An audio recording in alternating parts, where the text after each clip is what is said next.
Hey there, beasties. There's some issues with the grapple skill, and I've seen a lot of people talking about this lately, so let's get into it, shall we?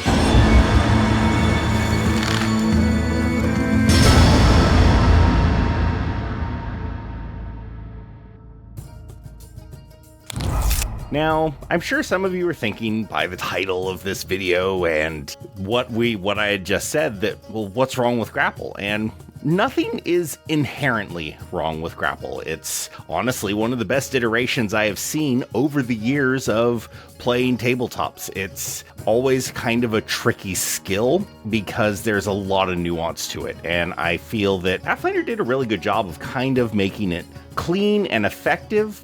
But I see posts on Reddit that are, hey, if some forced movement, does that break the grapple? And the difference between sizes. And I see these questions often.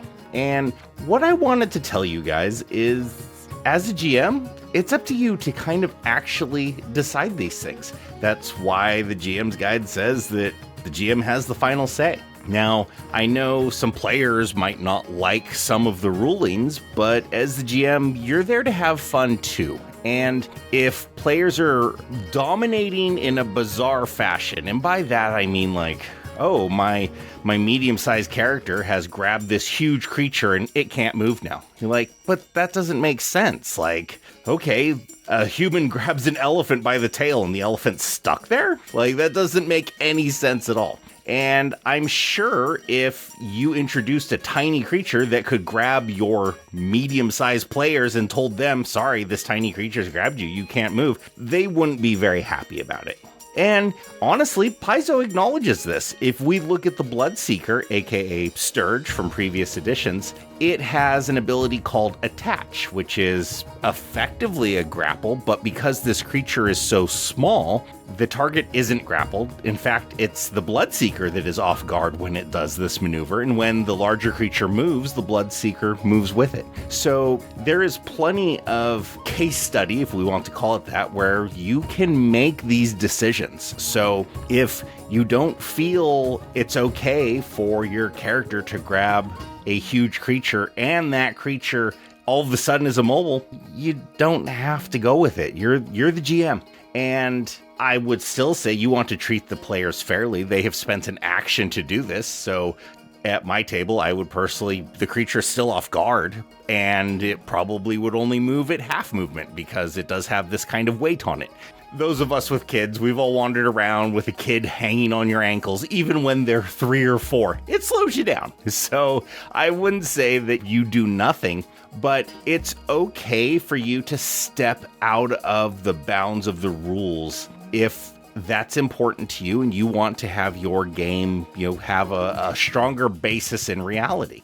One of my favorite jokes is, according to the rules in Pathfinder, a Iron Warden, previously known as an Iron Golem, can swim after a player carrying a pallet of bricks. Now you're thinking, wait, what? Well, if we look at the swim action, it does not anywhere state you require a free hand. Now, I would never allow an Iron Warden to swim. It is a creature made of solid iron. That is insane. How could it possibly swim? Much less with both of its hands full, carrying stuff. But according to the rules, you can do it. But this is where we get to the finite point of the GM is in charge, and what you say for your game goes. So I don't want you guys to be afraid of really, taking command of the table, and if there's little things that happen that you're not a big fan of, then it's okay to talk about it with your players. The important thing, though, you need to be consistent. You can't change it one week or change it from one week to the next, because players also need consistency so that they can play the game.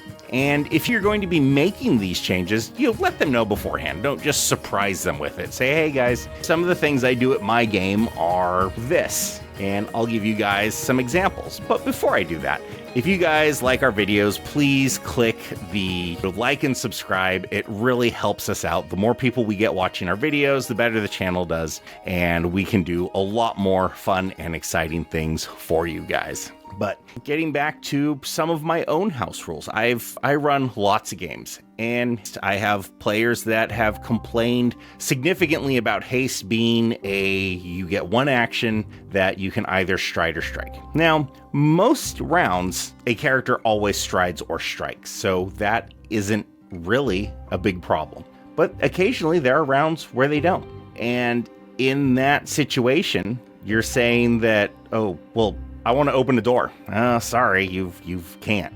I know you were standing there and you drew a potion and you drank the potion and you had to put a weapon away before you grabbed that potion. Like, you've used your actions in your last one. I want to open the door. Ooh, that's too powerful. Sorry, you can't open the door. So one of our house rules is you get to use that single action for any single action. You can't use it to combine it with another action to create a two action ability. It has to be a single one action ability, but it's something you can do.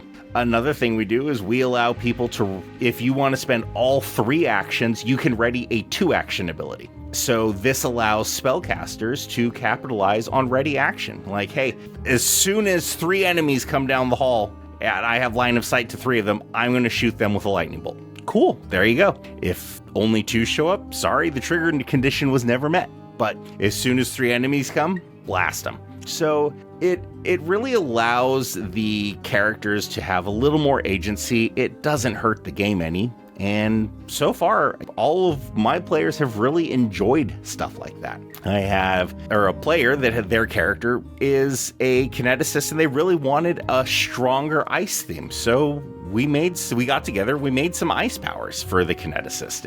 It's okay to do these things. And actually, something that's really interesting to me is, way back in the day, as 2nd edition, this was so commonplace that characters made their own spells and did all of these things. But as the decades marched on, it's almost like it is some kind of sin for you to go against the rules of the game. And by go against them, I don't mean you're completely ignoring them, but you're like, oh, the rule says this. And you're like, yeah, that's great. I don't care. That's not the situation that we are in right now. Another example, I had characters, oh, can I tumble through a gelatinous cube? No, the gelatinous cube occupies this entire area. It is a giant jello square. No, you can't tumble through it. If you want to tumble through it, I guess we could, but you're going to take the save the same as if it had engulfed you, because that's the only way you're getting through it. And I'm like, oh, okay, that makes sense. So there are enemies and there are times where you can say, no, this isn't actually really going to work. And like I said, kind of turning that around on the players to illustrate your point of, oh, a rat comes out and it grabs you. Well, I'm 2 sizes bigger. Well, no, it's got Titan Wrestler. And so it's grabbed you and you can't move. I promise you, there's not many players that are going to be very happy about that. They're like, wait, do you mean I can't move? So the reverse of that is fair. If your medium-sized character is grabbing a huge, or you've get leveled up to a gargantuan creature, and you first of all, like, oh, it's restrained. How did you restrain this creature that outweighs strength isn't even an issue at this point. It's just mass. Like, this thing is 50 times bigger than you. How did you restrain it? So it's okay to kind of change some of these things up, again, for your game. But when you do, you just need to make sure that your players are clear as to what's going on. This shouldn't be a surprise to them. It should be, oh, haha, you lost your act. No, you're like, hey, I see what you're trying to do, and I'm not going to actually allow you to restrain this creature. I'm sorry, it's not feasible, so it's not going to happen. If you do achieve that result, we'll let you do this, or we'll let you do that, or something that to make up for it. But it's okay to come up with things for these situations, and depending on the fights that you do, especially if you're trying to do a single creature against a group of players, honestly, the players start to have a huge advantage, because that enemy, if everyone's going after it, targeting all of these different defenses, you're going to roll low as the GM, and their players are going to roll high. So they're going to get there at some point. They're going to have their 20s. It happens all the time. So I just want new GMs out there, and even some of the lesser experienced ones. I see, oh, rules as intended versus rules as written, well, guess what? You don't have to go by either of those. If the issue is really bothering you and your table and taking away from your fun, it's okay to make a change, but at the same time, you don't want to shut down your players. So I hope you guys all get what I'm saying, but I just wanted to throw it out there because I actually don't really see many people commenting that either, that it's like, hey, what's the rules say? What should I do? You're like, well, don't worry about it. What do you think should happen? If you throw a bolos at an ooze, does it trip it? Like, I don't know. Like, how does it trip it? So it's okay to make judgment calls to say these things, it can't do it. And it's also okay to do that for the players. I've done that many times. Monsters will have an ability and I'll say, this doesn't make sense. We're not even going to worry about this because there's just no way that this would happen right now. The situation or the environment calls for it. So just make sure you're being fair going both directions. But it's your game and your player's game. So it's a collaborative thing. So just make sure everyone is on the same page and that you're all having fun. So that's all I got for you guys today. Hope you enjoyed. And as always, game well, my friends.